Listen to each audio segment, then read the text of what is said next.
నమస్కారం అండి. మనకు వర్షాలు ఎక్కువ కురుస్తున్నాయి.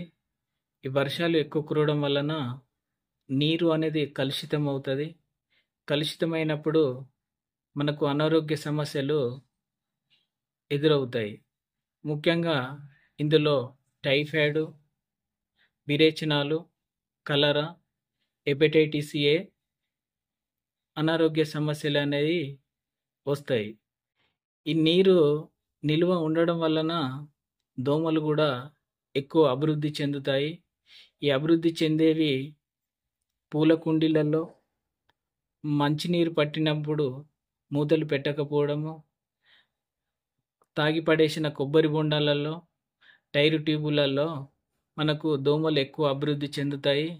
దీని వలన డెంగ్యూ, చికున్‌గున్యా, వైరల్ ఫీవర్ అనేవి వస్తాయి. అదేవిధంగా గాలిలో తేమ ఎక్కువ ఉంటది. ఈ తేమ ఎక్కువ ఉన్నప్పుడు ఫంగస్ అనేది ఒక బ్యాక్టీరియా తొందరగా అభివృద్ధి చెంది మనకు స్కిన్ సంబంధించిన వ్యాధులు వస్తాయి.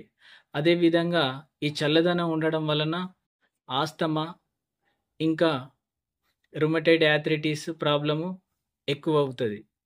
అదేవిధంగా మనము నీరును మరగకాచిన తర్వాత తీసుకోవాలి. మనము రోజు వ్యాయామం చేసుకోవాలి. అదేవిధంగా విటమిన్ సి ఉన్న ఫుడ్ తీసుకోవాలి. ఇంకా మనము స్ట్రీట్ ఫుడ్ అనేది అవాయిడ్ చేసుకోవాలి. ఈ జాగ్రత్తలను మనము పాటిస్తే మన ఆరోగ్యాన్ని మనము కాపాడుకునే వాళ్ళము అవుతాము.